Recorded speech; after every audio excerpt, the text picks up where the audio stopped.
Помните ли световно, в което на почти всеки матч да има освирквания? Защо популярни брандове бяха на практика цензурирани? Защо FIFA се държи лицемерно и как започна да дразни феновете? Отговаряме на всички тези въпроси сега.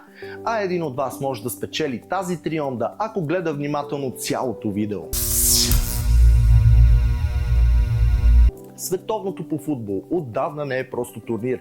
То е най-големият спортен продукт на планетата, който генерира милиарди долари от телевизионни права, спонсорства, билети и маркетинг.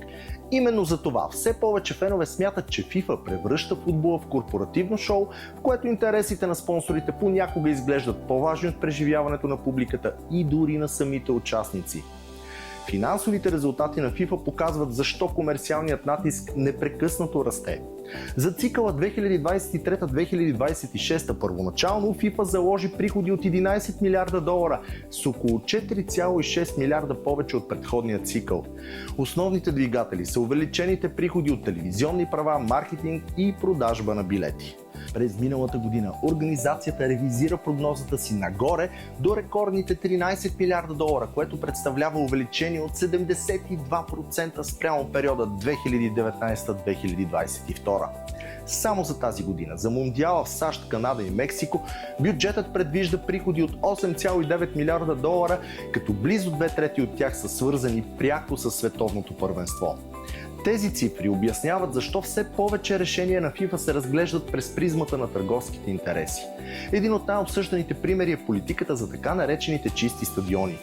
По време на световните първенства FIFA забранява показването на марки, които не са официални партньори на турнира. Това означава, че имената на стадионите, рекламните табла и различни корпоративни символи трябва временно да бъдат премахнати или покрити.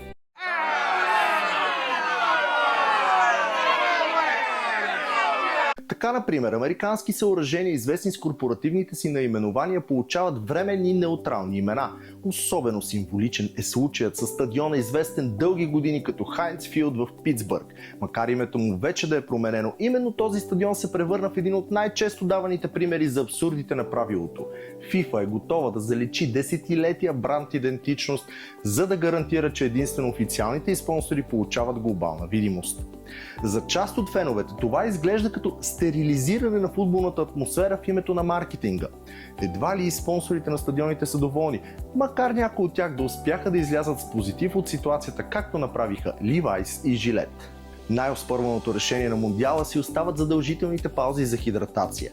FIFA въведе 3-минутни прекъсвания около средата на всяко полувреме във всички 104 мача от турнира, независимо дали двубоят се играе на открито при високи температури или в климатизиран стадион. Официалният мотив е безопасността на футболистите и предпазването им от топлинен стрес. Проблемът е, че много фенове и играчи не са убедени, че това е единствената причина.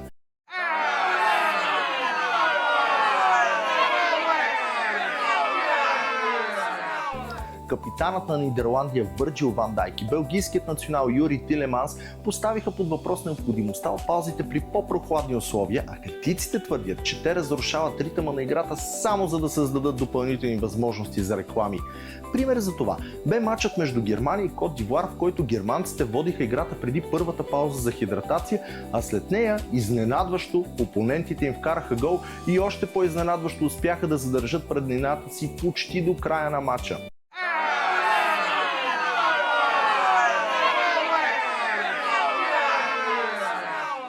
В социалните мрежи недоволството е още по-видимо. Много фенове сравняват новия формат с американските спортове и говорят за превръщането на футбола в игра от 4 четвъртини вместо от 2 полувремена. Вече всяка пауза за хидратация бива мощно освиркана и от публиките в стадионите на САЩ, Мексико и Канада. Някои анализатори изчисляват, че допълнителните рекламни прозорци могат да донесат стотици милиони долари на телевизионните партньори. От друга страна, стоят медицинските аргументи. След серия мачове, играни при екстремни температури, специалистите предупреждават, че рискът за здравето на футболистите е реален. Така паузите за хидратация се превърнаха в символ на по-големия дебат, къде свършва грижата за играчите и откъде започва комерциалният интерес.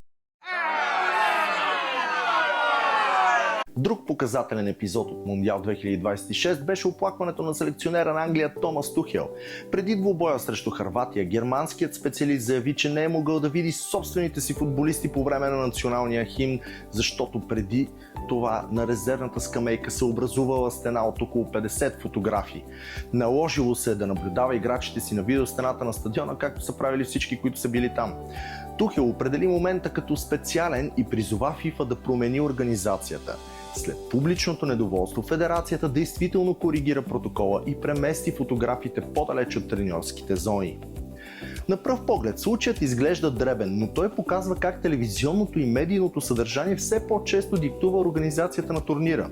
За много фенове фактът, че треньор не може да види собствения си отбор по време на химна заради желанието за повече снимки и кадри е още един пример за загуба на баланс между спорта и спектакъла. А какво да кажем за пачовете или нашивките на някои футболисти? Част от играчите получиха възможността да получат нашивки, които всъщност са си лепенки върху ръкавите. Това важи за дебют, за награди или за множество участия на турнира. Причината за това е, че FIFA сменя дългогодишния си партньор Panini. Знаете, лепенките с футболисти, които от деца лепим в албуми, и сменя Panini с компанията Topps. Така, например, някои играчи получиха нашивка Legacy на ръкава си, с което FIFA обозначава, че са участвали на 5 или повече турнира. Оказа се обаче, че тя няма да бъде дадена на Гилермо Очоа. Причината? Да, той е бил на 5 първенства, но не във всички играл, просто е бил в групата. Странно решение, след като самата FIFA поиска всички, дори резервите, да се строяват на церемонията с националните химни. Явно в някои случаи участията на световно се броят, а в други не. Комерциализацията сама по себе си не е нещо ново. Благодарение на нея FIFA инвестира милиарди в развитие на футбола по света и организира все по-мащабни турнири. Но когато логата на стадионите се покриват, когато паузите в мачовете всъщност са прикрити рекламни блокове и когато фотографите заемат централно място в церемониите преди двубоите, част от привържениците започват да се питат дали все пак спортът все още е главният герой. Мондиал 2026 показва, че FIFA никога не е била по-богата. Същевременно турнирът показва и нещо друго, че колкото повече растат приходите, толкова по-трудно става да бъде убедена футболната публика, че решенията се взимат единствено в интерес на играта. Особено, когато FIFA прилага двоен стандарт. А сега време е да разберете как можете да спечелите тази трионда. Изгледайте отново внимателно този клип и пребройте колко паузи за хидратиране имаше, включително тази. На здраве!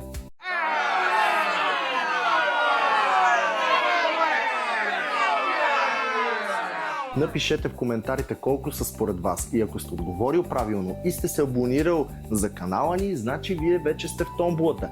Теглим победителя на финала на световното. Успех!